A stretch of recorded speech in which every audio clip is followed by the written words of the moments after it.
So for example, that rat, he don't know right first how to open it because he's hungry and wanna eat food, so he can like make the way out. Okay.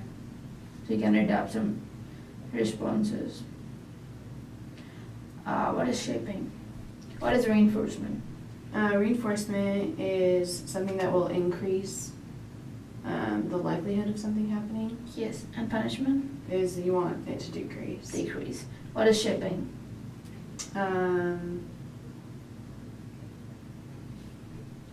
So when you want that reinforcement to become a habit, so you will reinforce it again and again to shape it. Shape means to like make that your habit or bring that in the desired response. Okay, so it's just like reinforcing over and over again. Yeah. Okay. So reinforcement is of two types: positive reinforcement, negative reinforcement. What is positive reinforcement? Positive reinforcement would be adding something to the situation that will increase the likelihood of something Okay. happening. Negative.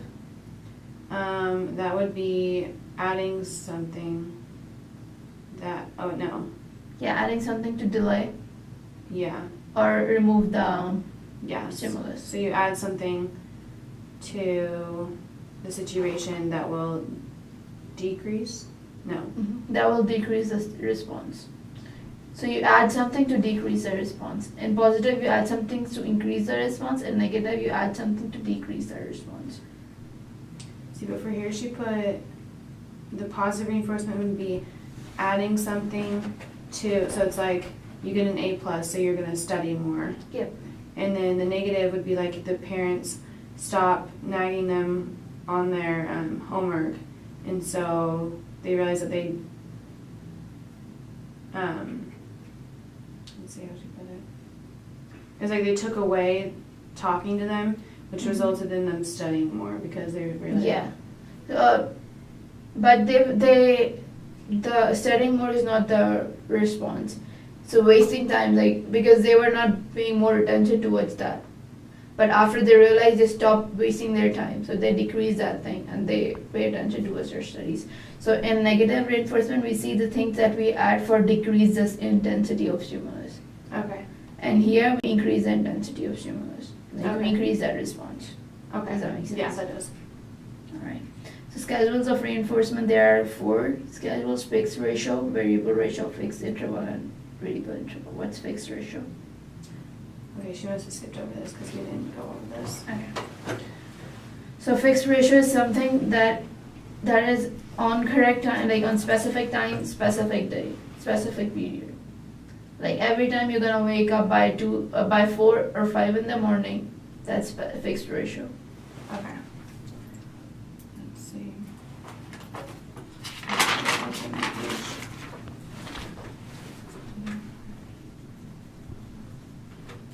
So fixed ratio,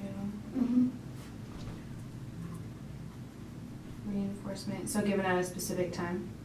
Yeah. Giving after a fixed number. Like you are giving a fixed number, like this time I'm gonna be there. That's fixed ratio. Okay. Variable ratio, that it can vary. Like numbers can vary. You might wake up by 4 or might wake up by 10. Okay. Alright. Does that make sense? So it's a little more. What? Wait, were you just talking about the variable? Variable ratio? Yeah. So it's variable. It's not fixed numbers. They were fixed numbers. Like you wake up by 4 in the morning. That's how you every day wake up. Mhm. Variable is either you'll wake up by 4 or by 10 or by 2. It depends upon the person. Okay.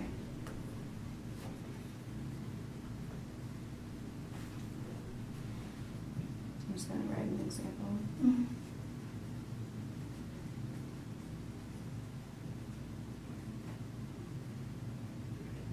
Okay. So fixed interval will be the interval after specific time. Like after this time you're gonna take break and do something else. Or you're gonna do something for just that specific time and then you can move on to other thing. Does that make sense?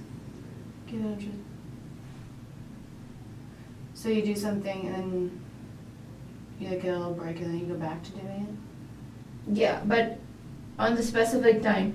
You wake up in the morning and you're gonna drink water at that specific time. Alright? Okay. And then after some time you feel thirsty after every 2 or 3 minutes. Like 3 minutes or after every 2 minutes, that's specific interval. Like specific time. What do you mean fixed interval? Yeah. Okay. Oh, fixed interval. Okay, that makes sense. Yeah. So.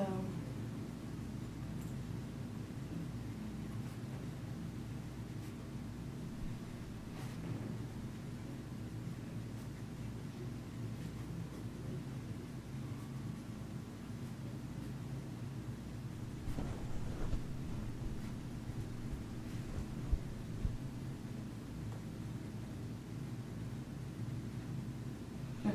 Variable interval will be like that varying to time. Like it's not specific time.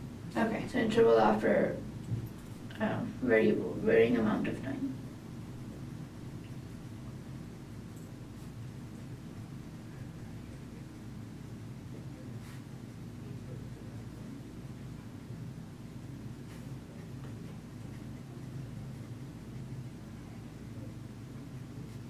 Okay. Alright. Punishment. So positive punishment and negative punishment. Positive punishment would be adding something to the situation, but it decreases the Mhm. likelihood of something happening. Okay. It increases because it's positive. It increases. You increase something to decrease the. Yeah, so you Yeah. increase Yeah, you something said to it. decrease. Okay. And then negative punishment would be losing something to decrease. Yeah. Something. Okay. So, what are the effects of punishment when it's not effective?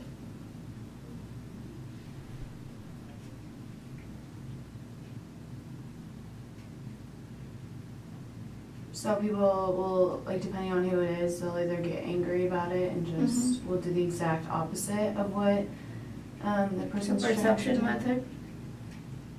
Is that what it is? Yeah. So other person perceive it. It's like the person you're giving punishment to. He or she is not perceiving it the way you want it perceived. Okay. All right. Or it may be the harsh punishment that will not lead the positive effect. Or it may be stimulating some of the behaviors that like phobia or anxiety. That's why it's not like it can affect in different ways. So depending on the person who is perceiving it, how he or she is taking the Okay. punishment. Operant conditioning. What's operant conditioning?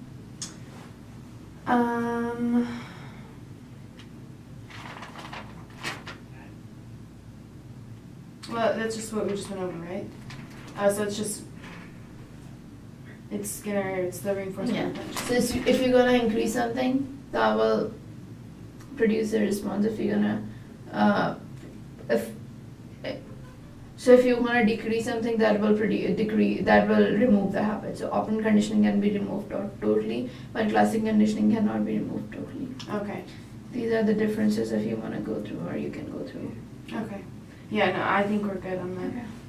I think I understand the difference. Cool. Biofeedback and neurofeedback. What's biofeedback? So that's just your body's, like, it does it on its own? Yeah. So the involuntary functions in your body, like if you get scared or you are stressed out, your heart rate increase. That's biofeedback. All right. Oh, okay. So you have some control over it. Some you can say, but usually it's involuntary responses. Like you cannot control your heartbeat. Like if it's beating so fast, you cannot say your heart to just stop right now. Yeah. So it's gonna stop gradually by itself. Okay.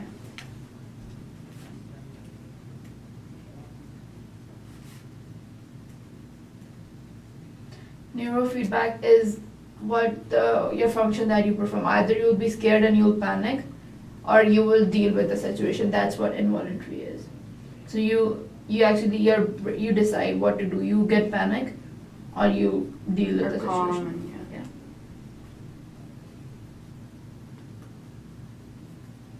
So what is behavior modification?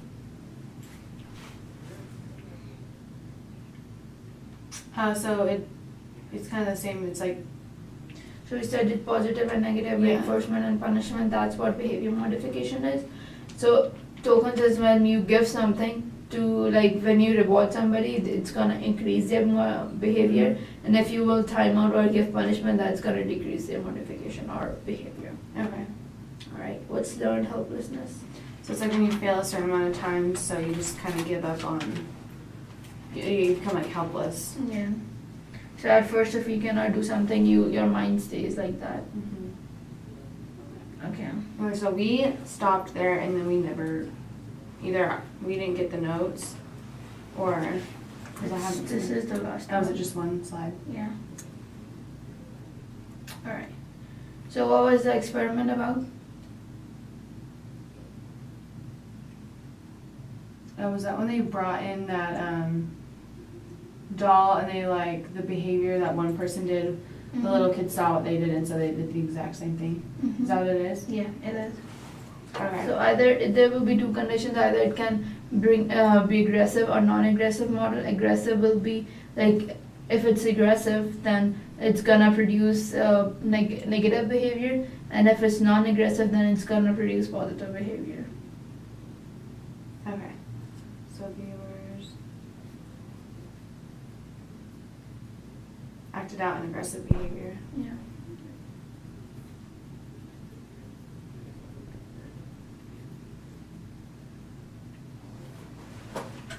So if you're like in aggressive condition, you're gonna produce more aggressive behavior. If you're in a non-aggressive condition, you will do the like same situation lightly, like not be aggressive. So it depends upon it. Just basically say that if you produce positive stimulus, then you're gonna produce positive response. If you produce negative stimulus, it's gonna produce negative response. Okay. So you know what your surroundings matter. If your surroundings are like peaceful and able to study, yes, you will study. If your surroundings are not like that, you cannot study in them. You won't be able to study. I like that scenario.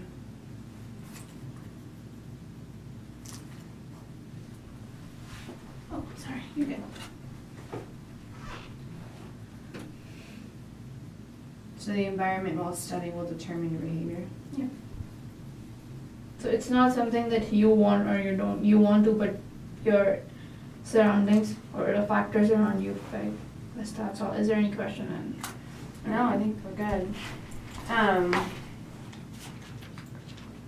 Let's see.